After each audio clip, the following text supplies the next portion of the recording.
Hello, ഇന്നത്തെ കഥയിലേക്ക് എല്ലാവർക്കും സ്വാഗതം. ചാനൽ ആദ്യമായിട്ട് കാണുന്നവരാണെങ്കിൽ ഒന്ന് സബ്സ്ക്രൈബ് ചെയ്തിട്ട് ലൈക്ക് ചെയ്യണേ. അപ്പം ഓണത്തിൻ്റെ പരിപാടിയൊക്കെ തുടങ്ങിയിട്ടാണുള്ളത്. സദ്യയൊക്കെ നിരത്തി വെച്ചിട്ട് പ്രകാശനും അമ്മയും മോനും കൂടെ കാർത്തികയെ വെയിറ്റ് ചെയ്യാണ്. പക്ഷേ ഭക്ഷണത്തിന് മുന്നിൽ ഇരിക്കുന്നത് കൊണ്ട് തന്നെ നമുക്കൊന്നുകൂടെ വിശപ്പ് അധികമാവുമല്ലോ.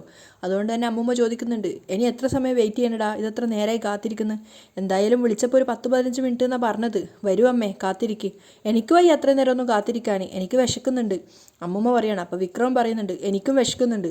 അല്ല അച്ഛാ, ഒരു കാര്യം ചെയ്യാം, നമുക്ക് ഭക്ഷണം കഴിക്കാം, അതിനുശേഷം കാർത്തിക ചേച്ചി വന്ന് ഒന്നുകൂടെ കഴിച്ചാൽ മതിയല്ലോ.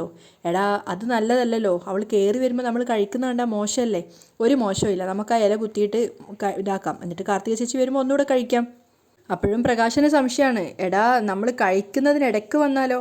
എടാ അതിനിടയ്ക്കൊന്നും വരില്ല, നമുക്ക് 2 മിനിറ്റ് കൊണ്ട് കഴിച്ചു തീർക്കാം, അത്രയ്ക്ക് വിശപ്പുണ്ട് എന്ന് അമ്മൂമ്മയാണ് പറയുന്നത്. എന്നാൽ പിന്നെ അങ്ങനെ ആവട്ടെ, അമ്മ വിളമ്പ്, പ്രകാശൻ പറയുന്നുണ്ട്. അപ്പോൾ അമ്മൂമ്മ പറയാണ്, നിൻ്റെയൊക്കെ കയ്യിൽ എന്തോന്ന്, എനിക്കുള്ളത് വിളമ്പി കഴിക്കാൻ എനിക്കറിയാം എന്ന് പറഞ്ഞിട്ട് അവർക്കുള്ളത് വിളമ്പുകയാണ്.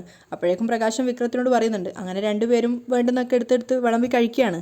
3 പേരും സദ്യയൊക്കെ വിളമ്പി വെട്ടി വിഴുങ്ങി കഴിക്കുകയാണ് വിശപ്പുകൊണ്ട്. ആ സമയത്ത് പ്രകാശൻ പറയുന്നുണ്ട്, തൊണ്ടേ കുടുങ്ങി, ഇച്ചിരി ഇറച്ചിയൊക്കെ ഉണ്ടായിരുന്നെങ്കിൽ നന്നായിരുന്നേനെ അല്ലേടാ. അമ്മൂമ്മയും പറയുന്നുണ്ട്, എൻ്റെ കാര്യം അങ്ങനെ തന്നെയാണ്, പിന്നെ ഇന്ന് ഓണാണല്ലോ, അതുകൊണ്ട് ഒഴിവാക്കാമെന്ന് വിചാരിച്ചു, തൽക്കാലം വിശപ്പ് മാറ്റാനുള്ളത് മാത്രം കഴിച്ചാൽ മതി. ഓണത്തിനെങ്കിലും അതൊക്കെ ഒന്ന് ഒഴിവാക്കാമെന്ന് കരുതിയാണ്. ഇനി എന്തായാലും അവൾ വരുമ്പോൾ ഒന്നുകൂടെ കഴിക്കേണ്ടതല്ലേ. അതേസമയം കാർത്തിക അവളുടെ അമ്മയ്ക്കൊപ്പം സദ്യ കഴിക്കുന്ന തിരക്കിലാണ്. അമ്മയും മോളും പരസ്പരം ഒക്കെ വിളമ്പി കൊടുക്കുന്നുണ്ട്. ഒരുപാട് പല കറികളും അതുപോലെ ഉപ്പേരിയും കാര്യങ്ങളൊക്കെ ഉണ്ടായിരുന്നു ഓണത്തിൻ്റെ സ്പെഷ്യലായിട്ട്. ആ സമയത്ത് അവളുടെ അമ്മ ചോദിക്കുന്നുണ്ട്, ഇപ്പം അവർ മോളെ കാത്തിരിക്കുമായിരിക്കും അല്ലേ? കുറേ നേരം കാത്തിരിക്കട്ടെ, വിശക്കട്ടെ. രാവിലെ കുറച്ച് സ്നാക്സ് മാത്രമേ കഴിച്ചിട്ടുള്ളൂ. ഇന്നലെ കുറച്ച് പരിപ്പ് വട ഉഴുന്നുവടയൊക്കെ കിളവി ഉണ്ടാക്കിയിട്ടുണ്ടായിരുന്നു. ദോഷം പറയരുതല്ലോ, അവരുടെ പാചകമൊക്കെ അടിപൊളിയാ. ആ സമയത്ത് ലക്ഷ്മി പറയുന്നുണ്ട്, അത് ഞാൻ മോളോട് പറഞ്ഞിട്ടുണ്ടായിരുന്നല്ലോ, ആ ഗുണമാണ് കല്യാണിക്ക് കിട്ടിയത്. അവരിൽ നിന്ന് ചിലത് ഞാനും പഠിച്ചതുകൊണ്ടാ എൻ്റെ ഭക്ഷണവും നല്ലതാണെന്ന് മോള് പറയുന്നേ. എന്തായാലും അടുത്ത വർഷത്തെ ഓണം നമുക്കൊരു വിശാലമായ ഓണായിരിക്കും. അന്ന് നമ്മൾ രണ്ടുപേരും മാത്രമായിരിക്കില്ല ഇതുപോലെ സദ്യക്ക് മുന്നിൽ ഇരിക്കാൻ പോകുന്നത്. കുറഞ്ഞതൊരു 10-24 പേരെങ്കിലും കാണും. കല്യാണിയുടെയും നമ്മുടെയും ഒക്കെ ബന്ധുക്കളായിട്ട് നിറഞ്ഞിട്ടുണ്ടാവും. കല്യാണിയുടെ വീട്ടിൽ തന്നെ നമുക്കെല്ലാം ഒത്തുകൂടാം.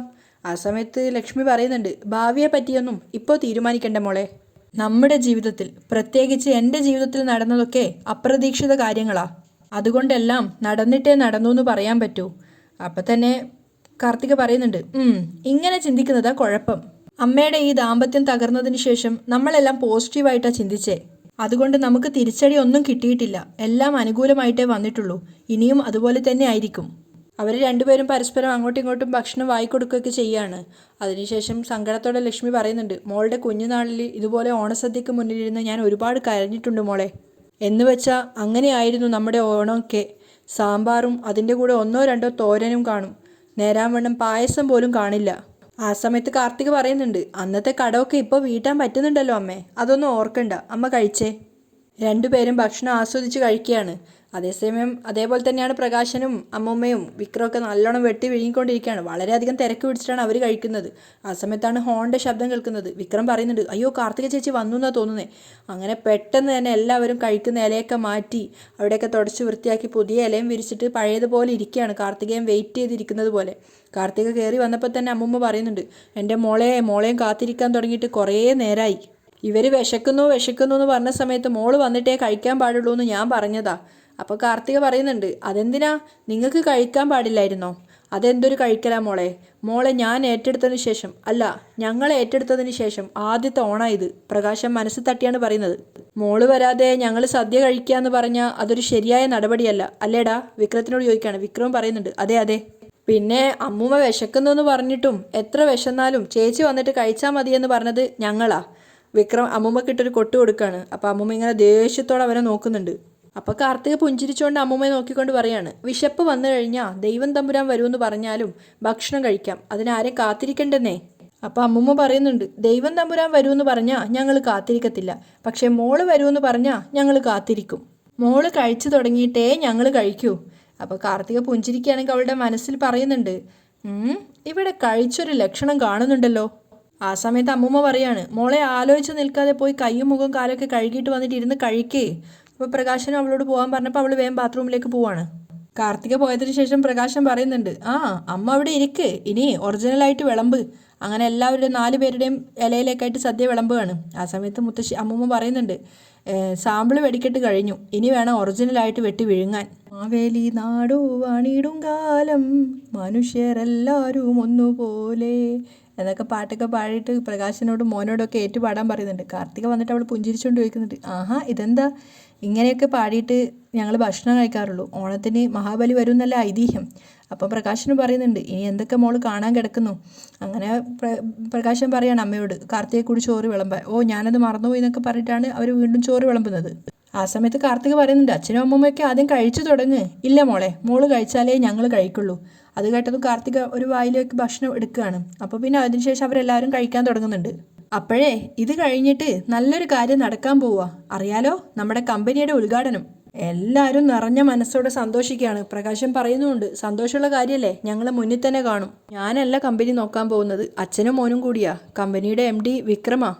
പ്രകാശനും വിക്രവും നല്ല കൗശലത്തോടെ പരസ്പരം മുഖത്തോട് മുഖം നോക്കുകയാണ്. അപ്പം അമ്മൂമ്മ പറയുന്നുണ്ട്, എത്രയോ കാലമായി ഞങ്ങൾ ഇതുപോലെ മാവേലിയെ വിളിച്ചു വരുത്തിയിട്ട് സദ്യ കഴിച്ചിട്ട്. ഇന്ന് സദ്യ കഴിഞ്ഞാൽ മാവേലി ഞങ്ങളെ അനുഗ്രഹിച്ചു എന്ന് വേണം പറയാൻ. അടുത്ത ഓണമുണ്ടല്ലോ മോളെ, കെങ്കേമമാക്കണം. ആ സമയത്ത് പുഞ്ചിരിച്ചുകൊണ്ട് കാർത്തിക പറയാണ്, അത് ഞാനും തീരുമാനിച്ചിട്ടുണ്ട്, അടുത്ത ഓണം നമ്മുടെ ഓണം ആക്കണമെന്ന്. അതിനുശേഷം അവൾ മനസ്സിൽ സ്വയം പറയാണ്, അടുത്ത ഓണത്തിന് മുമ്പ് നിന്നെയൊക്കെ ഞാൻ ഓണം കയറാൻ മൂലയിൽ എത്തിച്ചോളാം. മനസ്സറിഞ്ഞാൽ ഞാൻ എല്ലാം ഉണ്ടാക്കിയിരിക്കുന്നത്. എങ്ങനെയുണ്ട് മോളെ ഓണസദ്യ? അമ്മൂമ്മ ചോദിക്കുകയാണ്. അപ്പം കാർത്തിക പറയുന്നുണ്ട്, ദോഷം പറയരുതല്ലോ, ഇതുപോലൊരു ഓണസദ്യ ഞാൻ ഇതുവരെ കഴിച്ചിട്ടില്ല.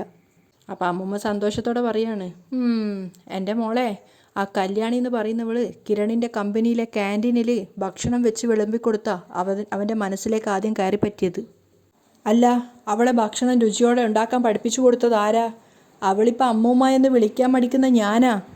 എന്തായാലും അമ്മൂമ്മയുടെ കൈപ്പുണ്യ അപാരം തന്നെ, കാർത്തിക സമ്മതിച്ചു കൊടുക്കുകയാണ്. അയ്യോ, ഇനി പായസമുണ്ട്, പരിപ്പും പാലടയും ഒക്കെ കൊണ്ടുണ്ടാക്കിയ പായസം. അതുകൊണ്ട് ഞാൻ ചോറ് കുറച്ചേ കഴിക്കുന്നുള്ളൂ, ഇനി ഒരുപാട് പായസം എല്ലാ തരത്തിലും എനിക്ക് കുടിക്കണം.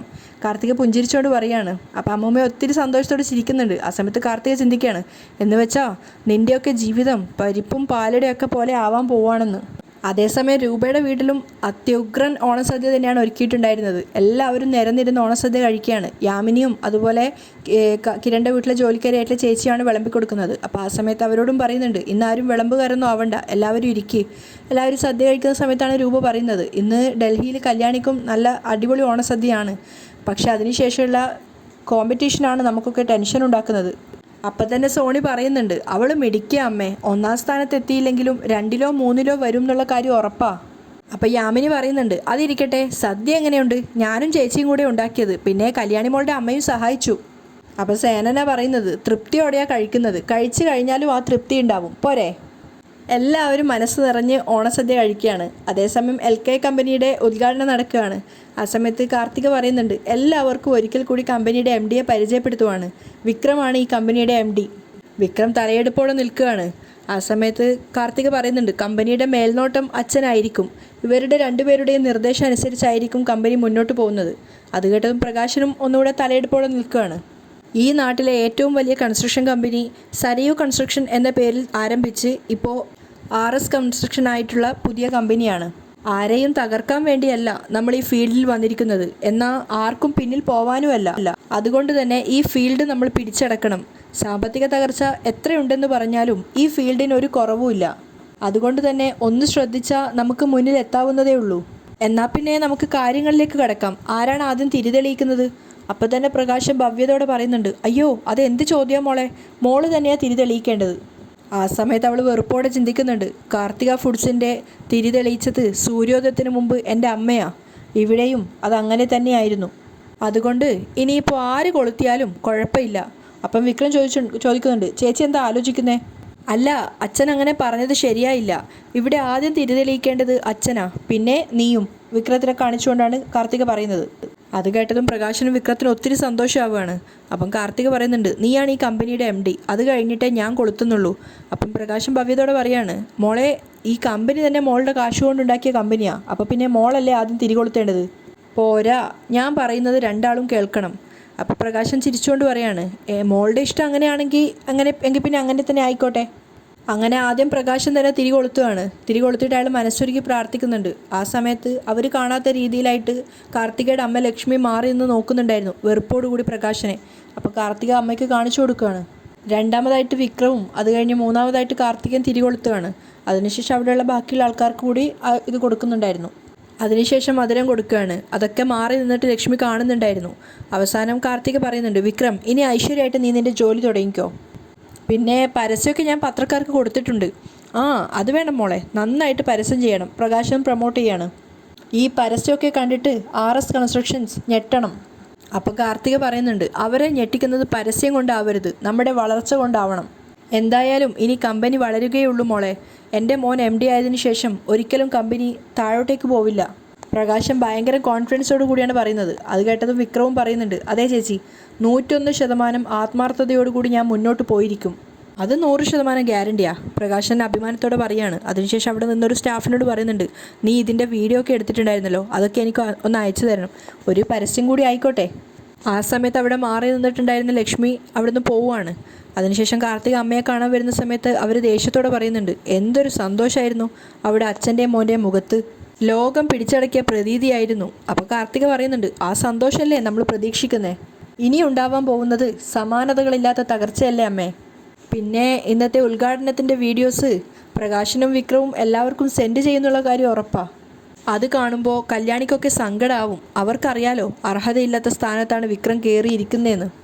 അത് ഓർക്കുമ്പോഴാണ് വിഷമം. അപ്പം ലക്ഷ്മി പറയുന്നുണ്ട്, ഇന്ന് വിഷമിക്കുന്നവർ നാളെ സന്തോഷിക്കില്ലേ മോളെ. പ്രകാശനും വിക്രവും തകർന്നതിൻ്റെ സന്തോഷം മാത്രമായിരിക്കില്ല അവർക്ക്. നല്ലൊരു ചേച്ചിയെ കിട്ടിയത് കല്യാണിക്കും കാദംബരിക്കും വലിയൊരു ആശ്വാസമായിരിക്കും. അതുവരെ കമ്പനി വളരാൻ വേണ്ടിയിട്ട് വിക്രത്തെയും അവൻ്റെ അച്ഛനെയും കൊണ്ട് പണിയെടുപ്പിക്കണം.